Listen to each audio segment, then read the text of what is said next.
Buenos días, licenciado. Buenos días, compañeros. Nosotros somos el grupo número 3. Nosotros vamos a hablar sobre la consulta previa en materia minera e hidrocarburífera.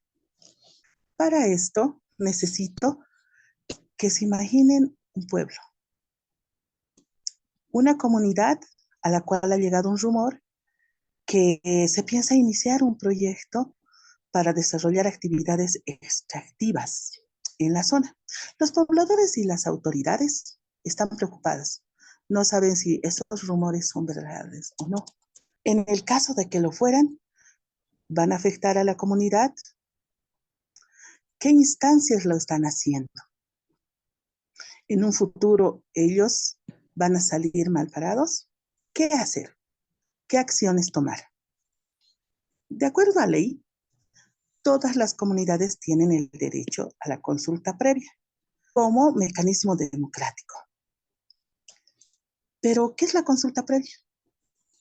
Es un derecho fundamental de las naciones y pueblos indígenas que se aplica ante medidas legislativas o administrativas y ante proyectos que puedan afectar sus derechos colectivos. Se les consulta si están o no de acuerdo con la explotación de sus recursos minerales en su jurisdicción y territorio. ¿Cuándo se realiza la consulta previa en materia minera, por ejemplo? Cuando existan solicitudes de nuevos contratos administrativos. La consulta previa tiene las siguientes características. Debe ser previa, informada y de buena fe. Previa, porque ningún proyecto se va a ejecutar con anterioridad a la consulta. Informada, los pueblos y naciones indígenas originarias deben saber el plan de trabajo, la ejecución y los problemas futuros que ellos pueden afrontar. De buena fe, ambas partes tienen que presentarse con la convicción de no dañar a la otra parte. Paola nos va a hablar de la normativa que respalda a la consulta previa. Dentro del marco normativo, los convenios internacionales que respaldan el derecho a la consulta previa son el Convenio 169 de la Organización Internacional del Trabajo en el artículo 6 y la Declaración de las Naciones Unidas sobre los Derechos Humanos en el artículo 19. Ambas tienen la finalidad de lograr el consentimiento acerca de las medidas propuestas. Según las normas nacionales que resguardan el derecho a la consulta previa, son la Ley 535 en el artículo 208, que habla de la consulta previa. Sin embargo, el objetivo no es lograr el consentimiento. Asimismo, las actividades mineras de prospección y exploración no son objeto de consulta. En lo que respecta a la Constitución Política del Estado, en el artículo 30 y el 403, no menciona que se debe lograr el consentimiento, ya que el Estado es signatario.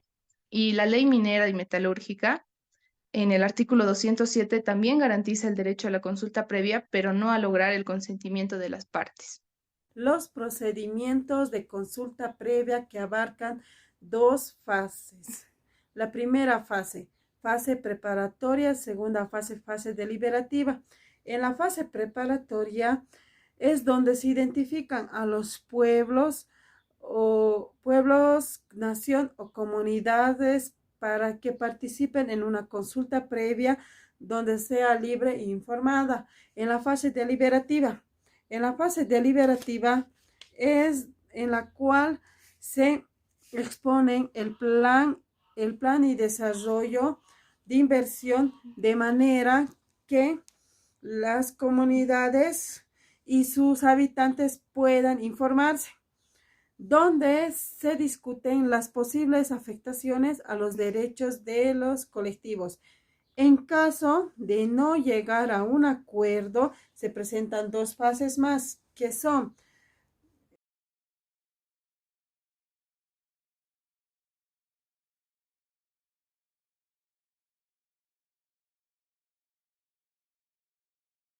¿Cumple el derecho a la consulta previa en materia minera en Bolivia? No se cumple a la cabalidad por falta de información de las consecuencias a futuro. La mayor parte del territorio del Estado Plurinacional de Bolivia es rural. Por tanto, existe un elevado porcentaje de posibilidades de cualquier proyecto que afecte al territorio. Por ejemplo, AHAM es la sustancia, las solicitudes del CAM y a su vez es la encargada de llevar adelante los procesos de consultas previas. En consecuencia, su competencia de atención a las peticiones mineras, quienes deben establecer una estrategia para plantear la Asamblea Legislativa Plurinacional la atención de esta demanda. Según informes a la AHAM, hasta el momento se logró un porcentaje de acuerdos a las consultas realizadas. Sin embargo, no existe un control o fiscalización respecto al tipo y contenidos de los acuerdos, por lo que urge una ley nacional específica ratificados por resoluciones de la OEP y de los órganos electorales departamentales y la legalidad de los acuerdos.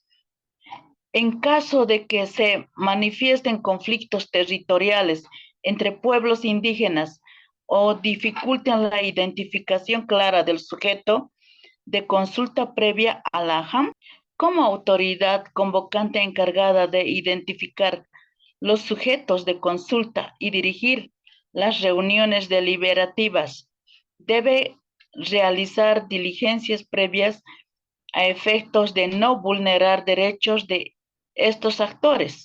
La finalidad de esta medida es lograr pausas ecológicas, determinar la reproducción de la comunidad y establecer a cada área minera los principios de este proceso. Las comunidades indígenas deben movilizarse para cambiar esta situación, siendo una buena información y orientación técnica legal las sentencias constitucionales y los fallos de la CIDH.